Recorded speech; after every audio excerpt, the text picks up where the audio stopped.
All right, hello everybody and welcome back. Let's go ahead and break down some price action and take it from where we left off last time. We were still charging for those goals to the 130K. We were still charging as the bulls who say the top's not in, and we think that we could still be reversing locally. We talked about a lot of this price action and what we saw going on here. Not a lot has changed yet. The only thing that might have changed is we could have seen this pivot change. Meaning, move this so we can look. Meaning that the high of that X wave may be coming in here around this 786. So it's something to be open to.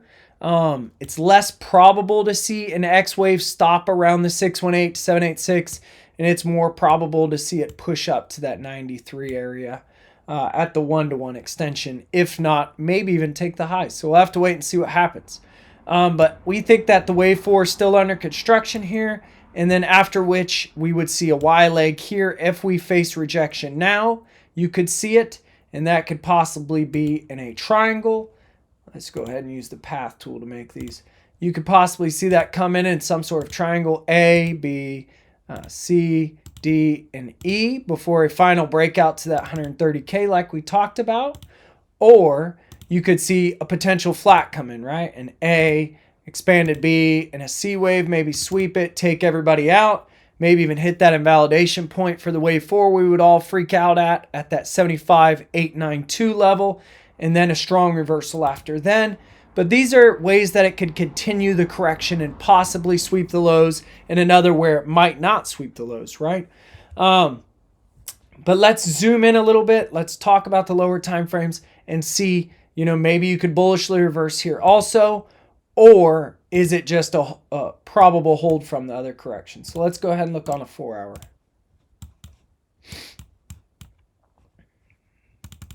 When we look at this price action here, you can see that you have a 3-wave motion to the upside and a 3-wave pullback and a 3-wave motion to the upside, right? So maybe that 333 is that possible WXY that we were talking about that we could have been seeing. And this is over, right? Or you have the bullish scenario where it moves onwards in some sort of form of a diagonal, a leading diagonal, since we would be starting something, right? So number one, we do see price action really respecting the 786, so be aware of that.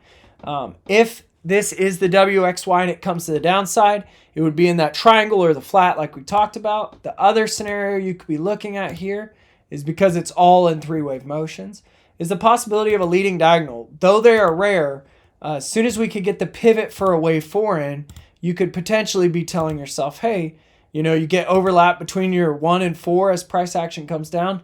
Then we get a 5th, and then we could talk about it being a leading diagonal.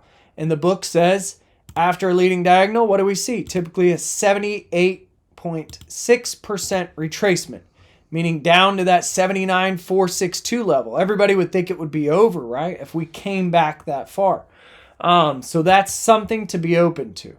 We would like to see overlap come in between the wave 1 highs and the wave 4 lows, and that will occur right there at 85,318. That'd be the best thing that we could see, and we would look for this to be making a 3-wave motion to the downside. And you can see how that 1.382 at 85,207 aligns with that really nicely. Let's also go ahead and add a retracement fib from the 2 to the 3 and turn on our wave 4 template. Now you can see how this could all stack up for a potential wave 4 and make that wave 5. We would be making an estimate target at that at this point, but we know that we wouldn't want to see the wave 5 be bigger than the wave 3. So let's move this. And if it hits the 1-to-1, then it would likely be invalid, and we would need to recount this, right? That would occur way up here. But this is how Bitcoin could get another push, to 91,590, 90,209, somewhere in here, and still come back down. Even in the WXY scenario, this could maybe still happen. I would say that this being a part of the correction that we're seeing here is lower probability due to how big this is in time. This would be its wave 2, right?